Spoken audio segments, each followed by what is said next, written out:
আসতে চাই মাওলানা শরীফ মোহাম্মদ আপনার কাছে খুব সংক্ষেপে অল্প সময়ে কথা বলবো।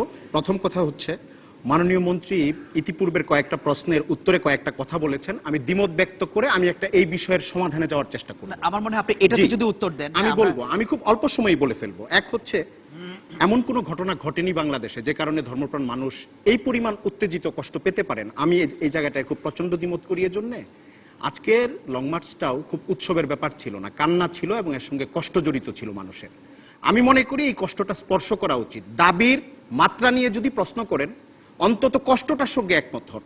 দুই, মাননীয় মন্ত্রী বলেছেন রাজনৈতিক উদ্দেশ্য প্রণোদিত। আমি এই জায়গাটার সঙ্গে প্রচন্ডভাবে দ্বিমত করি। এর জন্যে আমার যেটা মনে আছে, আমি আমার স্মৃতি থেকে বলছি, মাননীয় মন্ত্রীর আরো স্মৃতি আরো লম্বা হওয়ার কথা এই বিষয়ে। 1991, 92, 93 এই সময়ের মধ্যে ঢাকার একটা পত্রিকার সম্পাদক তিনি একটা কভার স্টোরি করেছিলেন, আমি নিজে এটা হকারের কাছ থেকে কিনেছিলাম। শ্রীকৃষ্ণ এক লম্পট ভগবানের প্রতিকৃতি। আমি এই বক্তব্যের সঙ্গে একমত না, আমি উদ্ধৃত করলাম। এটা ছিল তার কভার স্টোরি। এরপরে তার বিরুদ্ধে মামলা হয়। ঢাকা শহরে ওই একদিনে 100-র উপরে গাড়ি ভাঙচুর করে আমার সংখ্যালঘু ভাইয়েরা। আমি তাদের ওই আবেগের সঙ্গে আমি একমত।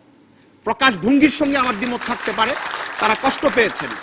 মানুষ তার ধর্মানুভূতিতে আঘাতপ্রাপ্ত হলে তার যে ক্রোধ এবং কান্না, এটা শুধু মুসলমানের নয়, বাংলাদেশের আজকের হেফাজতে ইসলামের নয়, শাহ আহমদ শফির নয়। আমি পরিস্থিতি তৈরি হয়েছে মিস্টার শরীফ মোহাম্মদ, আমি খুব এখন যে সংঘাতময় পরিস্থিতি তৈরি হয়েছে এখান থেকে বের হয়ে আসা যাবে কিভাবে? এখানে আমার উত্তর হচ্ছে, আমি যেটা মনে করি প্রথম কাজ আমাদের সবার নিয়ন্ত্রিত হতে হবে। খুব এভাবে ভাগ করে ফেলা ঠিক না যে এক পক্ষকে হারতে হবে আরেক পক্ষকে জিততে হবে। আমি এই জায়গাটা দ্বিমত করি। আমরা বাংলাদেশের নাগরিক।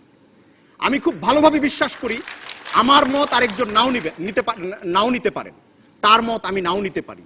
আমি এটা খুব ভালো করে বিশ্বাস করি যে আমার পোশাক আরেকজন পরবেন না, আরেকজনের পোশাকে আমার পুরা ঠিক হয়ে যেতে হবে, এটাও আমি মনে করি না।